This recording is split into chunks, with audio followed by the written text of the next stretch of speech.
Namaskar, I'm Ashok Vyas, and today I'm really happy to be welcoming someone who has passionately embraced life not only in India but in America. 3 decades ago, she landed here, and all that she brought from India, she started applying and offering that to America also.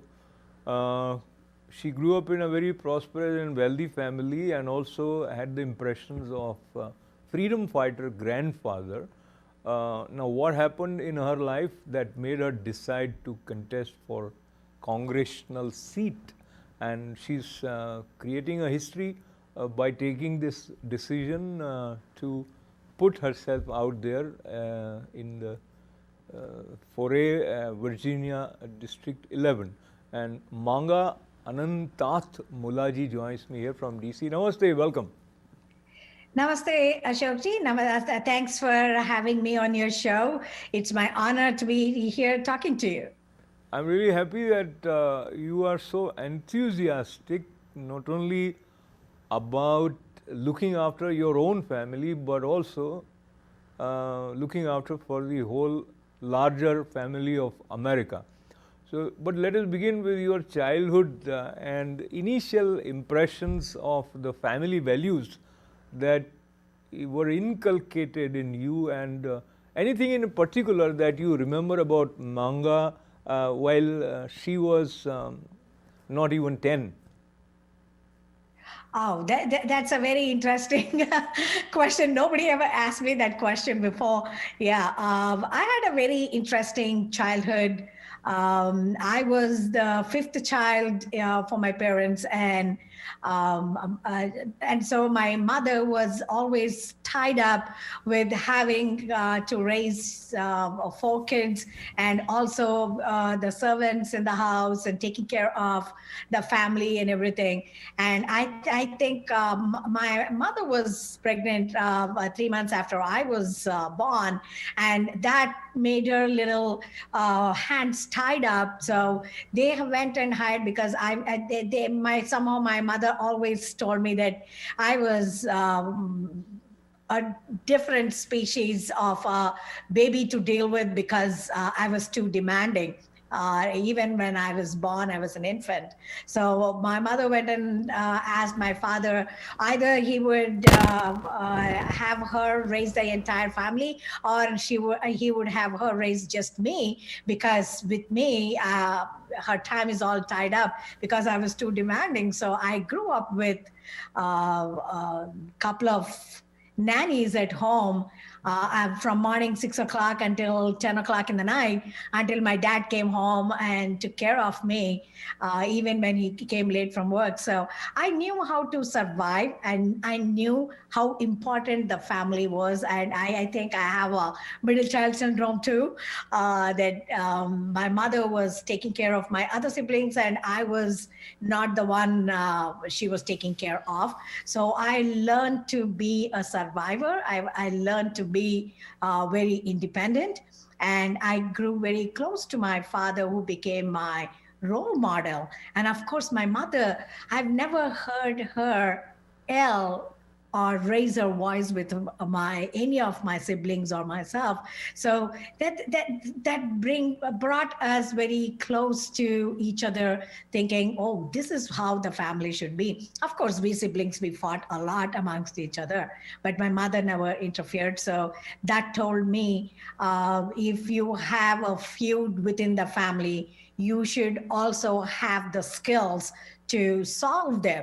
So that's my childhood, and I've always been a fighter myself, surviving among other 5 siblings and being raised by nannies. So there you go. And the first word that came out of my mouth when my father was reading the bedtime stories, as he every day read, he was reading the comic books of Jhansi Lakshmi Bai, and I think that really got into me. And the first word I ever uttered when I started speaking was, I showed the picture of Jhansi Lakshmi Bai, and I pointed my finger and said, "This is me."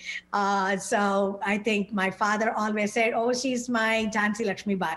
So that got so ingrained in my mind that I had to fight for what a real true cause is, and never be afraid of speaking what is true and standing up for my own values. So I think that's the foundation of my spirit, that I have to fight for what is right. That's beautiful, very well narrated, I must say. And I picked two things from here. One, you were seeking a lot of attention. If there were so many nannies, and then now you are giving a lot of attention. So this change of the way attention is flowing. First, I'm repeating based on what I heard. You were demanding a lot of attention because there was something around you which was also manifesting your inner energy. So it's like uncoiling of the kundalini or the energy. So everybody had to be careful about you. That was one side. And secondly, you talked about the focus on struggling and not giving up. Yes. So both things are important in the public life that you gradually have started placing yourself in. Let us jump to the point where you decided to come to America. You and your husband both came together, I believe. Yes. And My husband came first, and then within few months I followed him. in India, I think if you are affluent, the kind of comforts which you have access to are much more than what you have here in America, which many people don't know in India. Now, of course, they know. But how was it for you to sort of reposition your role in the society here? And what are your early impressions of America? Well, this is the journey we took, because my husband had a dream. I had a dream that I want to be something in life. My husband came here as a PhD student, and he also did his master's and PhD later on, and that was his dream. And I want to be something in life, not the restricted life in India. After a certain age, you have missed the boat and you can't do anything about your life. What? That's the sort of life that we have been exposed to back then growing up in India. And I had my own dreams. I wanted to be successful. I wanted to have a career and do something. And I've always been energetic. I've always been involved, and I have always been a trailblazer. Even back in India, I was one of the first women to become the cultural secretary in a Telugu organization in the local for the local Telugu people, and I was unanimously elected there. And that tells me that there is opportunity to grow, provided you seek those opportunities. And beyond that, that gave me a realization. Okay, I wanted to be in a leadership position to make a difference, that we women need a voice. And that's what I provided, becoming a cultural secretary. Very good. Very And good. same thing followed with a bigger dream. So my dreams did not stop right there. So what else can I do? What else can I do to make myself a better person? So I started going to computer classes and taking some courses and everything. But that did not feed into my fire, what I wanted to become. So with my husband, I decided, let's move. India is not giving me enough opportunity to grow and feel my dream and fulfill my dreams. We need to go. So we decided, and my husband applied for doctoral program, and he came here. And it was a difficult time. And my impressions about this country, as soon as I arrived, we are only allowed to bring $20 in your pocket. And we had a toddler with us. How do you survive with that $20 bill? When I boarded the flight, I was a rich, pampered woman. But when I landed in United States, I know I'm not that rich woman anymore. I only had $20, and I had a kid to take care of, which huge responsibility, and my husband had no income. So there are a lot of realities that were set in, but I never gave up on the dream that this country can make my dream come true. The dream that I sought, the freedom, the liberty to become whatever I want. I never gave up on the dream that American dream can come true in my life. Now that I'm already here, what do I have to lose? I only have to work hard to fulfill those dreams. So within a week, I started volunteering in the libraries and in my son's school, teaching children English and mathematics and helping them with crafts and anything that I could do to understand the culture. And I think within a couple of months, I started really enjoying the culture of giving. For the first time, I enjoyed and learned what it is to give by volunteering is what I first experienced in this country. And from an entitlement that I enjoyed all my life back in India, I've learned for the first time how to give. So that's my first impression. Always, it's not about taking, it's also something about giving. I clap because what you said, it sort of resembles the initial journey of many people, part of it. Some people are not that confident and consistent in pursuing their dreams as you have been, and so that's why I clapped. And it could be inspiring for some people who have maybe forgotten their dreams or who should be brushing up their dreams.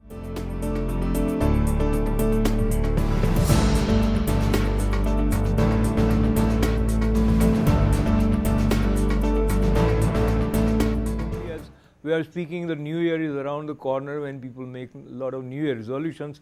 So this personality of Manga Anantatmula, it can also show some way other than politics for many of us. But let me quote from your website, Manga for Congress.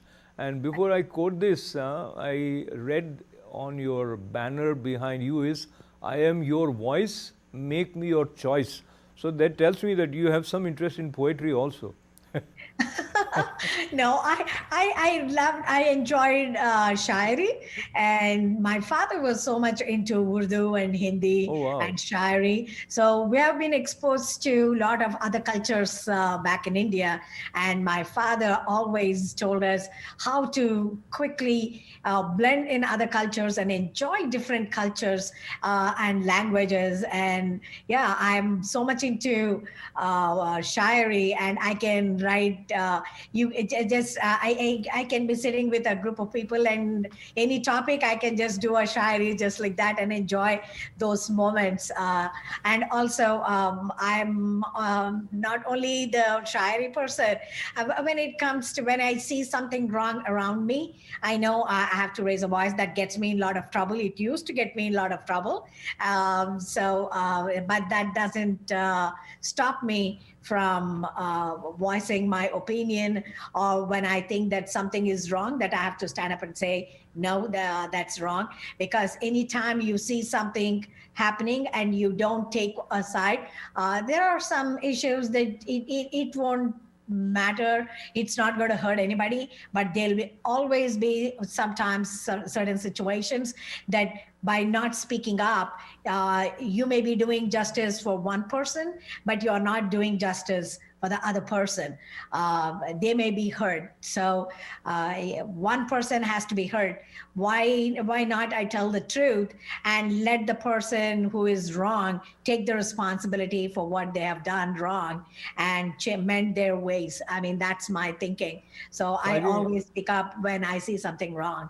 At I least think I've done justice to someone who has been wronged. absolutely. I think that kind of mental state is rare because a lot of people prefer to stay silent and they choose not to interfere or to stay in their comfort zones. So as long as they don't have to raise their voice, don't have to do anything other than what they are doing, then they are happy. And again, I would say these are different personality traits. So what you just said about yourself tells me that there is a leader in you and there is a dynamic leader in you. And now I think the decision to run for Congress is the right one. And from your website, as it says, we believe in individual responsibility, self-reliance and hard work, and we taught these same value to our son. Today, my son proudly serves the nation as LCDR in the US Navy.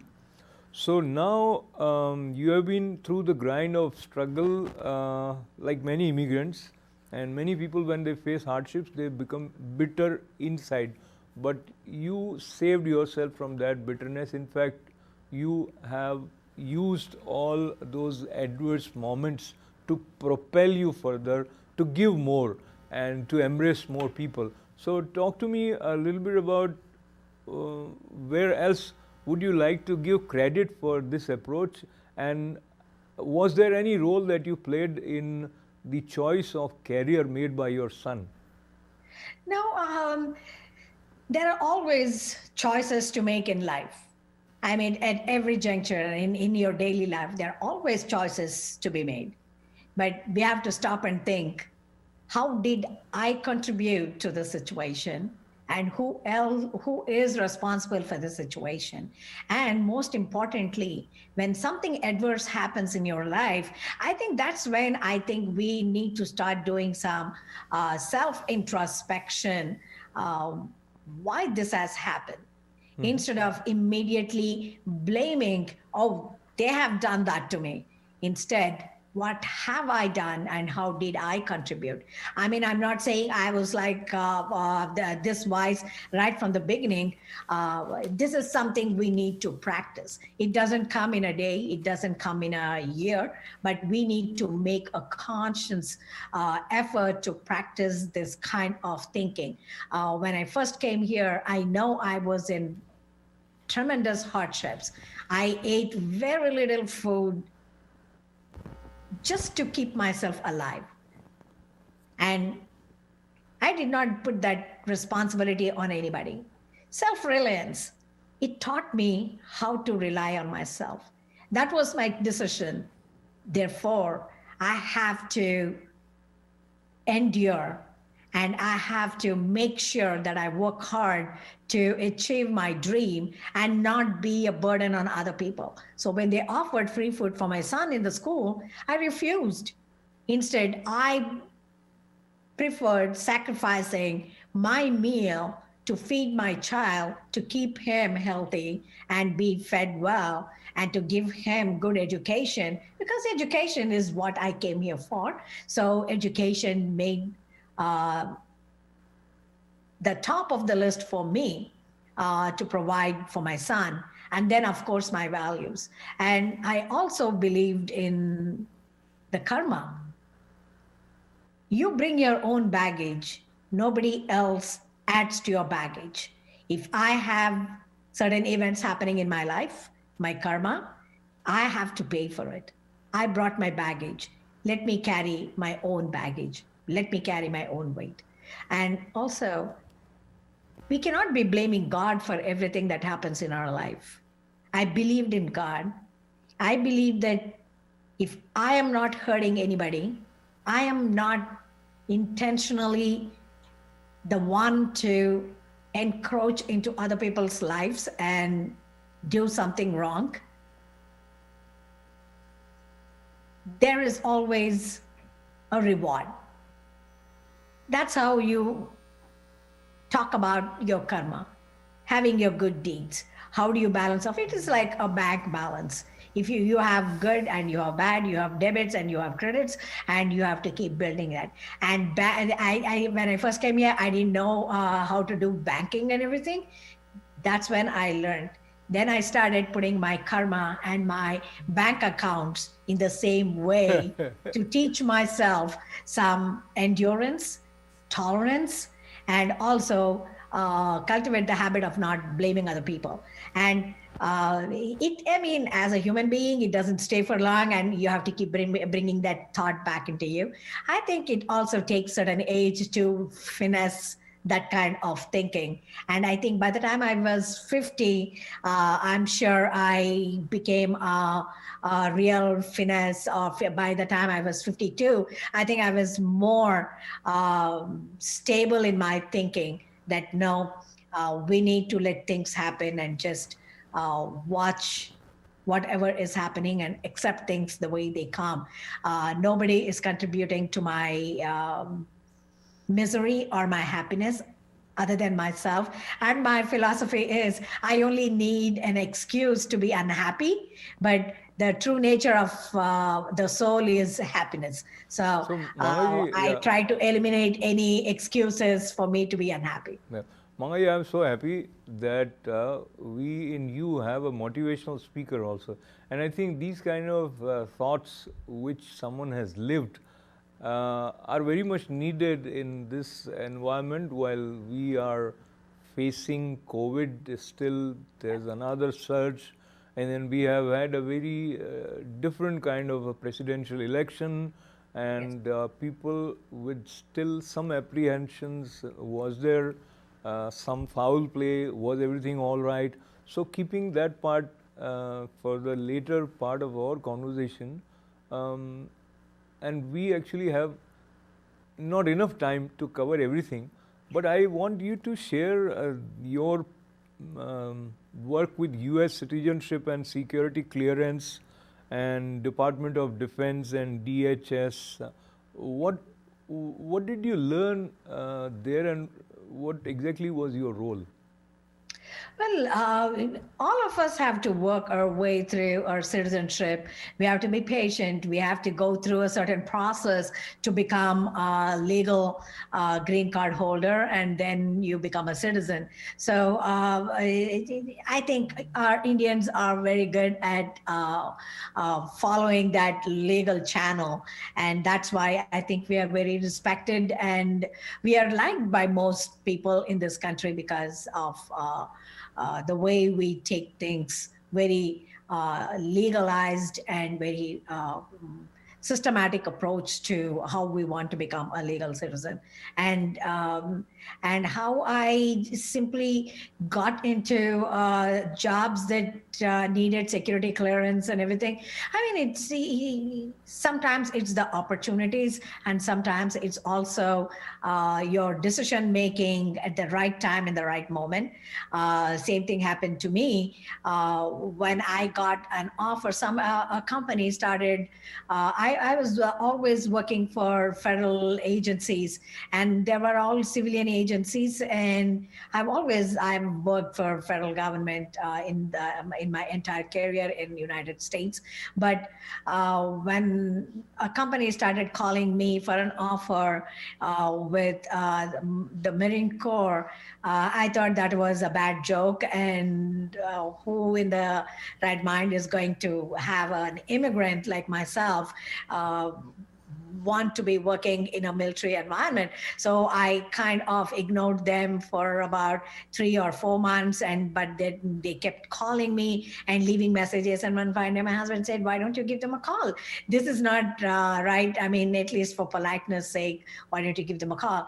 And when they offered me that position, it only took an hour and a half for them and myself to keep talking. And immediately they offered me a job. And I think one of my previous previous colleagues had referred me to that job, and that's how they were very interested. And that offer entailed that I have to travel all the way to Japan to take that offer for that job, to work for DoD in the Marine Corps. So it's an air station base, Marine Corps Air Station base. And when I got that offer, I only had 32 hours or 36 hours to board the flight. That's how little time I had to accept the offer and put myself in that aircraft. But along my way, the drive from North Carolina to Virginia to take the flight, it took me 8 hours. In that 8 hours, I had to plan where to stop and give my drug test, where to stop and take my physical tests, medical tests and everything, and make appointments, urgent appointments.